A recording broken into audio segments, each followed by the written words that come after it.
देखना शुरू कर चुके हैं आप, आपके साथ मैं हूं प्रिया। मिडिल ईस्ट में जारी जंग ने हालात को बेहद जटिल बना दिया है। ईरान, अमेरिका और इजराइल के बीच में बढ़ते तनाव का असर अब सीधे आम लोगों पर दिख रहा है। कई देशों ने अपना एयर स्पेस बंद कर दिया है, उड़ानें रद्द हो रही हैं और हजारों लोग इसमें फंसे हैं। लेकिन इन सब के बीच में सबसे बड़ा सवाल, जब आसमान बंद है तो भारतीय आखिर वापस कैसे लौट रहे हैं? नई दिल्ली में हुई इंटर मिनिस्ट्रियल प्रेस कॉन्फ्रेंस में सरकार ने इसका पूरा ब्लूप्रिंट सामने रखा है और आंकड़े भी चौंकाने वाले हैं। 28 फरवरी के बाद से अब तक करीब 2,20,000 भारतीय सुरक्षित अपने देश लौट चुके हैं। तो आखिर ये ऑपरेशन कैसे चल रहा है? सबसे पहले समझिए कि जिन देशों का एयर स्पेस पूरी तरह बंद है, जैसे कि कुवैत, बहरीन और इराक, वहां से लोगों को सीधे फ्लाइट नहीं मिल रही है और ऐसे में भारत सरकार ने रूट डायवर्जन स्ट्रैटेजी अपनाई, यानी कि लोगों को पहले सड़क के रास्ते उन देशों तक पहुंचाया जा रहा है जहां एयर स्पेस खुला हुआ है, जैसे कि सऊदी अरब और ओमान।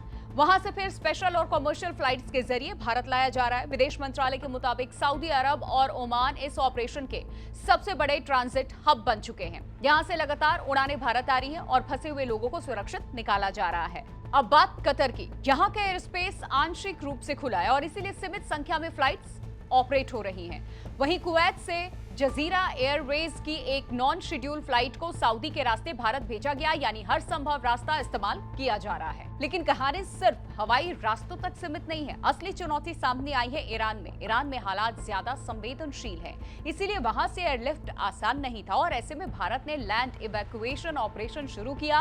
करीब 550 भारतीयों को जमीनी रास्ते से आर्मेनिया पहुंचाया गया और 90 भारतीयों को अजरबैजान भेज दिया गया, जिसमें बड़ी संख्या में वो लोग थे जो जियारत यानी कि धार्मिक यात्रा पर गए हुए थे। अब ये लोग इन देशों में सुरक्षित हैं और धीरे धीरे भारत वापस लाए जा रहे हैं। इस पूरे ऑपरेशन में सबसे अहम रोल निभा रहा है तेहरान में मौजूद भारतीय दूतावास। हालात मुश्किल है, लेकिन दूतावास लगातार काम कर रहा है। छात्रों को सुरक्षित जगहों पर शिफ्ट किया जा रहा है। लोगों की वीजा और इमिग्रेशन प्रक्रिया को तेज किया गया है ताकि किसी को भी ज्यादा देर तक खतरे में न रहना पड़े। अब सवाल ये भी है कि क्या सिर्फ लोगों को निकालना ही चुनौती है? जवाब है नहीं, क्योंकि इस जंग का असर सिर्फ इंसानों पर नहीं बल्कि भारत की एनर्जी सिक्योरिटी पर भी पड़ सकता है। हॉर्मुज स्ट्रेट, जो दुनिया की सबसे अहम तेल सप्लाई लाइन मानी जाती है, वो भी इस संघर्ष के बीच है। लेकिन यहाँ एक राहत की खबर भी सामने आई। पतनपोत परिवहन और जलमार्ग मंत्रालय के मुताबिक भारत का एलपीजी कैरियर शिवालिक इस स्ट्रेट को पार कर चुका है और सुरक्षित फारस की खाड़ी में पहुंच गया है। उम्मीद है कि ये भारत तक समय पर पहुंच भी जाएगा और इसके साथ ही पेट्रोलियम मंत्रालय ने साफ किया कि देश में कच्चे तेल की कोई भी कमी नहीं है।